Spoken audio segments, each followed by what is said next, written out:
আসসালামু আলাইকুম। ঈদ মুবারক। প্রিয় দর্শক, ঈদের দিনে ঈদকে কেন্দ্র করেই এটি গুরুতর প্রশ্ন উত্থাপন করেই বক্তব্যটি শুরু করি। প্রধান উপদেষ্টা কেন ঈদের আগের দিনেই তিনি জাতির উদ্দেশ্যে ভাষণ দিতে গেলেন, এবং ভাষণ যদি দেনই বা তার মধ্যে কেন সময়ের সবচেয়ে আলোচিত এবং বিতর্কিত ইস্যুগুলো নিয়ে তিনি কথা বললেন, বিভিন্ন টার্গেট গ্রুপকে সামনে রেখে নির্বাচন করিডোর বন্দর ইস্যুতে কেন তিনি কথা বললেন, এবং সেটিকে কেন্দ্র করে এই ঈদের মধ্যেও বিভিন্ন রাজনৈতিক দল থেকে শুরু করে সাধারণ মানুষের বিভিন্ন পর্যায়ে একটা আতঙ্কের সৃষ্টি হয়েছে, না জানি ঈদের পরে কি হতে যাচ্ছে। এবং এটাও তো সত্য কথা যে এই ঈদকে সামনে রেখে যে সরকারি পর্যায়ের 10 দিনের ছুটি ঘোষণা করা হলো, লম্বা ছুটি, সেই ছুটি কেন দেওয়া হলো এত দিনের? এর মধ্যে আসলে কিছু ঘটতে যাচ্ছে, কি হতে যাচ্ছে, নানান ধরনের প্রশ্ন গুঞ্জন মানুষের কানে মুখে ছিল। সেই অবস্থার মধ্যে এসে আবার তিনি যে ভাষণটি দিয়েছেন, সেই ভাষণে আবার তিনি যেসব শব্দ ব্যবহার করেছেন সেটিকে খুব কেয়ারফুলি বিএনপি নোটিশ করেছে। তারা বলছে যে প্রধান উপদেষ্টা শব্দ চয়নের ক্ষেত্রে সব ধরনের রাজনৈতিক ভব্যতার সীমা লঙ্ঘন করেছেন। আমি সে বিষয়ে আসছি, এবং এটুকু একটু মন্তব্য করে রাখতে হয়। আমরা নিশ্চয় জানি যে আমার যদি খুব ভুল না হয়ে থাকে, আজ অবধি অন্য কোনো সরকার প্রধান বা রাষ্ট্রপ্রধান এই দেশের আর কখনোই ঈদকে সামনে রেখে জাতির উদ্দেশ্যে ভাষণ দেননি। ব্যতিক্রম শুধুমাত্র এই প্রধান উপদেষ্টা অধ্যাপক ডক্টর মোহাম্মদ ইউনূস, যিনি রোজার ঈদকেও সামনে রেখে এবং একই সঙ্গে স্বাধীনতা দিবসকে সামনে রেখে গত 25শে মার্চ জাতির উদ্দেশ্যে ভাষণ দিয়েছিলেন। ভাষণ যদি দেবেনি তাহলে তিনি তার উন্নয়নের ফ্রেজতে গাইতে পারতেন বড় জোর। কেন তিনি বিতর্কিত ইস্যুগুলো সামনে নিয়ে এসে মানুষের মধ্যে এক ধরনের শঙ্কার সৃষ্টি করলেন? নিশ্চয়ই এর মধ্যে কোনো কারণ আছে। তিনি 9 জুন লন্ডন সফরে যাচ্ছেন, তিনি ইচ্ছা করলে 8 জুন দিতে পারতেন, অথবা আরো 2 দিন আগে দিতে পারতেন, জানি না।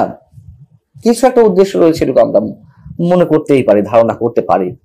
তো প্রধান উপদেষ্টা যখন ভাষণ দিলেন তার পরপরই বিএনপি জরুরি ভিত্তিতে বৈঠকে বসেছিল স্থায়ী কমিটির সদস্যরা, যেখানে শীর্ষ নেতা দলের তারেক রহমান উপস্থিত ছিলেন, এবং এপ্রিলে যে নির্বাচনের সময়সীমা ঘোষণা করা হয়েছে সেটি তারা প্রত্যাখ্যান করেছেন। একই সঙ্গে তারা ডিসেম্বরের মধ্যে নির্বাচন অনুষ্ঠানের বিষয়ে অনড়। যদিও বিএনপির এই অনড় অবস্থানকে মানুষ এখনো পর্যন্ত অতটা সিরিয়াসলি কেউ কেউ নিচ্ছেন, কেউ কেউ হয়তো নিচ্ছেন না, যেহেতু বিএনপি খুবই সুকৌশলে সব ধরনের গঠনমূলক রাজনৈতিক ভাষা প্রয়োগের মধ্য দিয়ে তারা প্রতিবাদটি জানিয়ে আসছে, কিন্তু এইগুলোকে আবার কেউ কেউ দুর্বলতা হিসেবে দেখছে। আমি নিজেও বলেছি, অনেকেই বলছেন জুনেও যদি নির্বাচন হয় সেক্ষেত্রে বিএনপি হয়তো মেনে নিতে বাধ্য হবে। শেষমেশ আসলে সত্যিই তেমনটি ঘটে কিনা আমরা জানি না। যাই হোক, বিএনপি বৈঠক শেষে যে বিবৃতি দিয়েছে সেই বিবৃতি তারা উল্লেখ করেছে যে একটি বিশেষ রাজনৈতিক গোষ্ঠীর প্রভাবিত হয়ে অন্তর্বর্তী সরকার আগামী বছরের এপ্রিল মাসে জাতীয় সংসদ নির্বাচন অনুষ্ঠানের ঘোষণা দিয়েছে। খুবই যৌক্তিক কথা। তার প্রমাণ তো মিলেছে এর মধ্যে। জামাত গত কয়েকদিন ধরে যা বলে আসছিল যে ডিসেম্বর থেকে এপ্রিলের মধ্যে নির্বাচন অনুষ্ঠিত হতে পারে, এবং জামাতকে খুশি করার জন্য, এবং জামাত তো এই সরকার পরিচালনা করছে বিহাইন্ড দ্য স্ক্রিনে, সবাই জানে, সেই এপ্রিলেই ঘোষণা করা হয়েছে নির্বাচনের সময়সীমা। এনসিপি জাতীয় নাগরিক পার্টি তো নির্বাচন চাই না, তারা জাতীয় সংসদ নির্বাচন আগে কখনো স্থানীয় সরকার নির্বাচন, কখনো গণভোট, কখনো তারা সংবিধান প্রণয়ন, নতুন সংবিধান রচনা করায়, বর্তমান সংবিধান ছুঁড়ে ফেলা ইত্যাদি ইত্যাদি, মানে তারা নির্বাচন চায় না। সেই জায়গা থেকে এপ্রিলে যে নির্বাচনের সময়সীমা ঘোষণা করা হয়েছে সেটি যে কোনো অজুহাতে আবার পিছিয়ে যাবে, সেই বিষয়টি বিএনপি তাদের বৈঠকে তুলে এনেছে এবং প্রেস বিজ্ঞপ্তিতে উল্লেখ করেছে।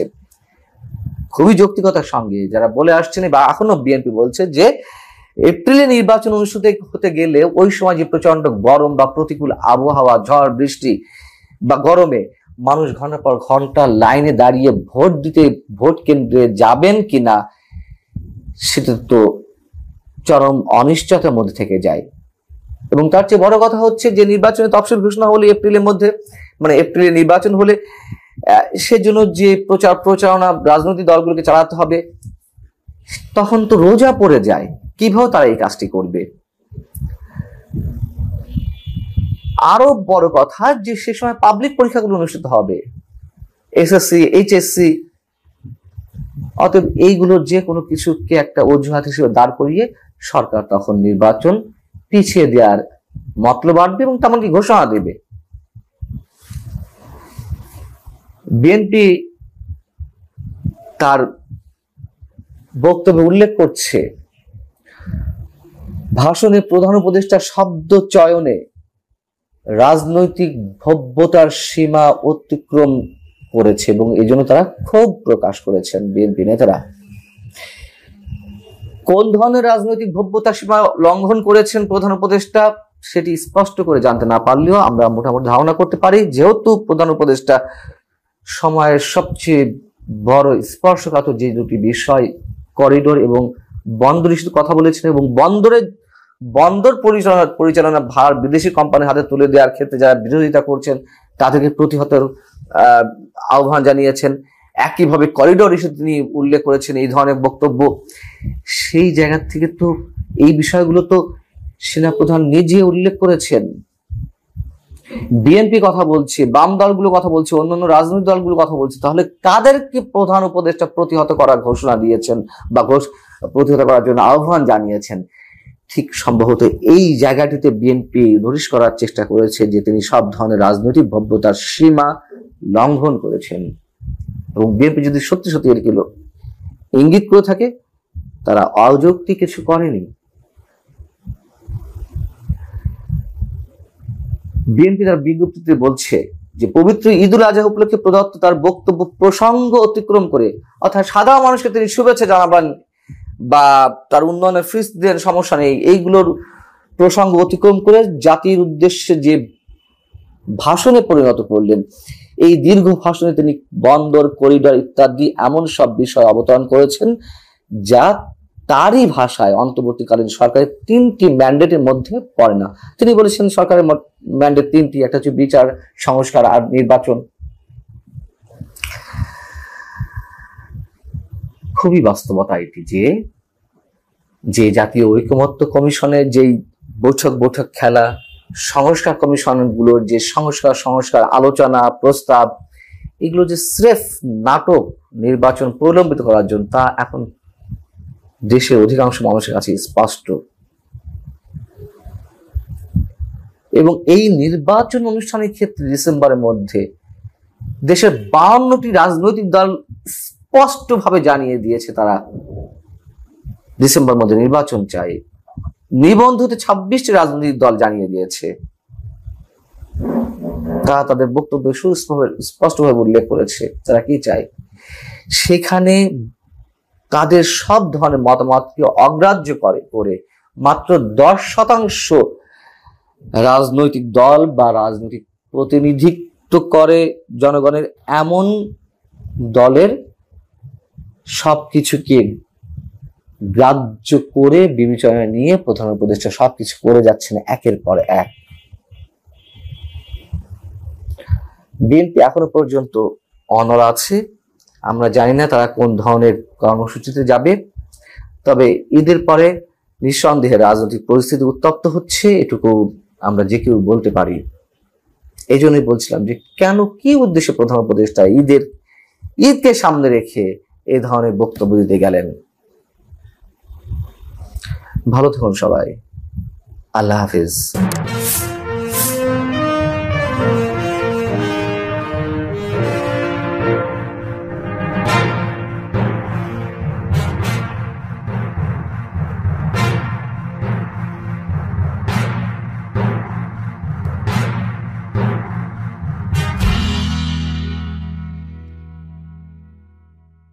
আসসালামু আলাইকুম।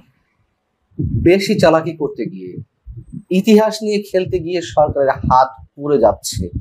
সরকার নিজেই নিজের ফাঁদে পা দিচ্ছে। বিশেষ করে জামায়াত ইসলামী এবং জাতীয় নাগরিক পার্টি বা এনসিপি কে খুশি করতে গিয়ে সরকার যে ইতিহাসের খোল নলচে পাল্টে দেওয়ার চেষ্টা করছে অব্যাহতভাবে, তাতে সরকার নিজেই নিজের ফাঁদে পা দিচ্ছে, এটি এখন সব জায়গায় মানে সর্বজন স্বীকৃত। ইতিহাসবিদদের কেউ কেউ বলছেন সরকার স্রেফ ফাজলামো শুরু করেছে, স্রেফ ফাজলামো, তারা এই শব্দ ব্যবহার করছেন। আমি তাদের প্রসঙ্গে আসবো, তার আগে জামাতে ইসলামী প্রসঙ্গে আমাদের মুক্তিযুদ্ধ বিষয়ক উপদেষ্টা বীর প্রতীক, অবশ্যই তার সম্বন্ধে শ্রদ্ধা রেখেই কথা বলতে হয়, যদিও মুক্তিযোদ্ধারা সবসময় মুক্তিযোদ্ধা থাকেন না, আবার একটু মনে করিয়ে দিই। যাই হোক, মুক্তিযোদ্ধা বা উপদেষ্টা ফারুকী আজম জামাত সম্পর্কে কি ধরনের ছেলে ভোলানো মন্তব্য করেছেন আন্তর্জাতিক গণমাধ্যম ডয়েচে ভেলেকে দেওয়া এক সাক্ষাৎকারে, সেটি একটু আপনাদের সামনে তুলে ধরি। যেহেতু জাতীয় মুক্তিযুদ্ধ কাউন্সিল কিংবা তাদের মাধ্যমে আইন মন্ত্রণালয় থেকে যে অধ্যাদেশটি জারি করা হলো মুক্তিযুদ্ধ এবং মুক্তিযোদ্ধার সংজ্ঞায়, সেখানে জামাত ইসলামী সম্পর্কে কি বলা হয়েছে আপনারা নিশ্চয়ই জানেন। জামাত ইসলামীকে পাকিস্তানি হানাদার বাহিনীর সহযোগী দোসর হিসেবে উল্লেখ করা হয়েছে। তো যেহেতু জামাত যুদ্ধাপরাধীদের সহযোগী সংগঠন বা তারা নিজেরাও যুদ্ধাপরাধীদের সঙ্গে যুক্ত ছিল, সেই জায়গা থেকে জামাত ইসলামের বিরুদ্ধে কি ব্যবস্থা নেওয়া হবে নতুন করে বিতর্ক থেকে এই প্রশ্নের জবাবে আমাদের মুক্তিযুদ্ধ বিষয়ক উপদেষ্টা ফারুকী আজম বলছেন, না না, কোনো ব্যবস্থা নেওয়া হবে না। আমরা বলছি জামাত ছিল, এটা হিস্টোরিক্যাল এভিডেন্স। তো হিস্টোরিক্যাল এভিডেন্স এটা আমরা বদলাবো কি হবে? যেহেতু বদলানো যাচ্ছে না, বদলানোর কোনো উপায় নেই, তাহলে সেই জামাত আবার রাজনীতি করে কিভাবে? সেই জামাত আবার নিবন্ধন ফিরে পায় কিভাবে? সেই জামাত আবার সবার আগে বর্তমান সরকারের যে কোনো আলোচনায় তাদেরকে গুরুত্ব দেওয়া হয় কেন? যখন ডয়েচে ভেলের পক্ষ থেকে পাল্টা সম্পূরক প্রশ্ন করা হলো যে কিন্তু তারপরও তারা বাংলাদেশে রাজনীতি করছে এবং এই কারণে এমন প্রশ্ন স্বাভাবিক কিনা যে সরকার কি ব্যবস্থা নেবে, ফারুকী আজম আমাদের মহান মুক্তিযোদ্ধা, তার প্রতি শ্রদ্ধা রেখেই বলতে হচ্ছে, তিনি কি মজাদার একটি উত্তর দিয়েছেন যে এটি তাদেরকে ব্যাখ্যা দিতে হবে, জামাতকে ব্যাখ্যা দিতে হবে, এবং তারা কেন রাজনীতি করছে, তারা তখন কি করেছিল, তাদের মতামত তো জনগণকে জানাতে হবে। তবে তারা সেই সময় পাকিস্তানিদের সহযোগী ছিল, ইটস ট্রু, এর দায়িত্ব তাদের নিতে হবে, এর দায়ী তাদের নিতে হবে। এটি তো মুক্তিযোদ্ধা বিষয়ক উপদেষ্টার মুখ থেকে শোনার কোনো প্রয়োজন নেই, আমাদের দায়িত্ব অবশ্যই তাদের। কিন্তু সরকার কি করবে এই বিষয়ে জানতে চাওয়া হয়েছে। কিন্তু কি সুন্দরভাবে ঘুরিয়ে পেঁচিয়ে তিনি কথা বলেননি, মানে সরাসরি বলেছেন দায় জামাতের। সরকার কেন সেই স্কোপ গুলো তাদেরকে দিচ্ছে, কেন প্রায়োরিটি দিচ্ছে, আমাদের আর কিছু বুঝতে বাকি নেই যে এই সরকার যে জামাত নির্ভর সরকার, এই সরকার যে স্বাধীনতা বিরোধী যুদ্ধ অপরাধী যারা রয়েছে তাদের সমর্থিত সরকার, এখন সেগুলো সব জায়গা থেকে উচ্চারিত হচ্ছে এবং সরকার সেটি বারবার প্রমাণ করে দিচ্ছে। জামাত সম্পর্কে তাদের বিন্দুমাত্র টু শব্দটি উচ্চারণের সাহস নেই। এই যে মাঝখানে যে ছাত্ররা কথিত বিপ্লবীরা অভ্যুত্থান ঘটেছে, বিপ্লব তো ঘটেনি, এই জন্য আমি কথিত বিপ্লবী বলছি নিঃসন্দেহে, এই কথিত বিপ্লবীরা মাঝে জামাতের বিরুদ্ধে হুঙ্কার ছাড়লো, তারা স্বাধীনতা প্রশ্নে মুক্তিযুদ্ধের প্রশ্নে জামাতের অবস্থান ক্লিয়ার করতে হবে, এগুলো যে স্রেফ নাটক, সেগুলো আমরা তখনই বলেছিলাম। আবার পরবর্তীতে এসে এখন আর জামাত সম্পর্কে কোনো ধরনের কোনো মন্তব্য নেই, একেবারে স্পষ্ট সরকারের অধ্যাদেশে, সরকারের নির্বাহী আদেশ কিংবা আইনে যেই কথাগুলো এসেছে, এতে আর কি বিতর্ক থাকতে পারে যে জামাতের ভূমিকা কি ছিল ৭১-এ। তারপরে সরকার তাদেরকে ছাড়া চলতে পারছে না, চলতে পারবে না, এটাই বাস্তবতা। এখন ইতিহাসের খোল নলছে পাল্টে দেওয়ার যে উদাহরণগুলো, এই যে মুক্তিযুদ্ধ এবং মুক্তিযোদ্ধার সংজ্ঞা নির্ধারণ করতে গিয়ে নতুন করে আমাদের সামনে উপস্থাপন করলো সরকার, তাদের যে অপচেষ্টাটি, সেটি হচ্ছে এই প্রস্তাবনায় এই সংক্রান্ত জাতীয় মুক্তিযুদ্ধ কাউন্সিলের প্রস্তাবনায় ছিল যে জাতীয় জীবনে মুক্তিযুদ্ধের আদর্শ সমুন্নত রাখবার এবং মুক্তিযুদ্ধ চেতনা বাস্তবায়ন করার লক্ষ্যে জাতির পিতা বঙ্গবন্ধু শেখ মুজিবুর রহমানের সোনার বাংলা গঠন করার স্বপ্ন বাস্তবায়নের অংশ হিসেবে বীর মুক্তিযোদ্ধা ও মুক্তিযোদ্ধার পরিবার এই শব্দগুলো ছিল। সেখানে কি করা হলো, এই শব্দগুলো একেবারে তুলে দেওয়া হলো। আপনি বঙ্গবন্ধুকে বাদ দিবেন এত সহজে? যেমন জামাতের কথা বলছিলাম, যে জামাতকে যুদ্ধাপরাধী সংগঠন হিসেবে বা পাকিস্তানের হানাদার বাহিনীর দোসর হিসেবে তাদের নামগন্ধ মুছে ফেলার যে চেষ্টা, এটা কোনোভাবেই সম্ভব নয়। তেমনি বঙ্গবন্ধুকে কিভাবে সম্ভব ইতিহাসের পাতা থেকে তাকে মুছে ফেলা? কোনোভাবেই সম্ভব না। সেই চেষ্টাটি তারা করছে এবং প্রিয়াম্বেলে মানে প্রস্তাবনায় বঙ্গবন্ধু যে নাম ছিল তা বাদ দেওয়ার মাধ্যমে সরকার এটি আবার প্রমাণ করার চেষ্টা করলো যে ইতিহাসের খোল নলছে তারা পাল্টে দিতে চায়। সেই জায়গা থেকে ইতিহাসবিদরা যিনি বলছেন, যেমন সাম্প্রতিক সময়ে দেশের অন্যতম আলোচিত ইতিহাসবিদ গবেষক মুক্তিযোদ্ধা মহিউদ্দিন আহমেদ, তিনি কি বলছেন? তিনি বলছেন যে এ নিয়ে নতুন করে আলোচনা কোনো দরকারই ছিল না। মুক্তিযুদ্ধ এবং মুক্তিযোদ্ধা সংজ্ঞা নিয়ে এটা অহেতুক এবং অপ্রাসঙ্গিক আলোচনা। এদেশে আমাদের জানা মতে অনেক প্রকৃত মুক্তিযোদ্ধা স্বীকৃতি পায়নি, আবার অনেক ভুয়া মুক্তিযোদ্ধা এই স্বীকৃতি নিয়ে রাষ্ট্রীয় বেতন ভাতা ভোগ করছে। 54 বছর ধরে ফাজলামো হয়েছে, অবশ্যই ফাজলামো হয়েছে, তার কথার সঙ্গে সম্পূর্ণ একমত। সেটা বিএনপি হোক, আওয়ামী লীগ হোক, প্রত্যেকে মুক্তিযুদ্ধের ইতিহাস নিয়ে খেলেছেন, নিজেদের মতো করে তারা আলোচনা করার চেষ্টা করেছে। মহিউদ্দিন আহমেদ বলছেন, আমি মুক্তিযুদ্ধ করেছি, আমি যে বাড়িতে ভাত খেয়েছি, যে বাড়ি লোকেরা আমাকে আশ্রয় দিয়েছিল, সেই বাড়িটি আমাকে আশ্রয় দেওয়ার অপরাধে পাকিস্তানি বাহিনী সেটি পুড়িয়ে দিয়েছিল। তাহলে ওই যে বাড়ির মালিক আমাকে আশ্রয় দিয়েছিলেন, একজন মুক্তিযুদ্ধকে শেল্টার দিয়েছিলেন, তার অপরাধ কি ছিল? এবং তিনি যে তার সর্বস্ব খোয়ালেন, তিনি কি মুক্তিযোদ্ধা নন?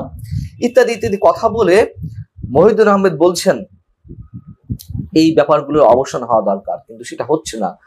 নতুন করে ফাজলামো শুরু হয়েছে।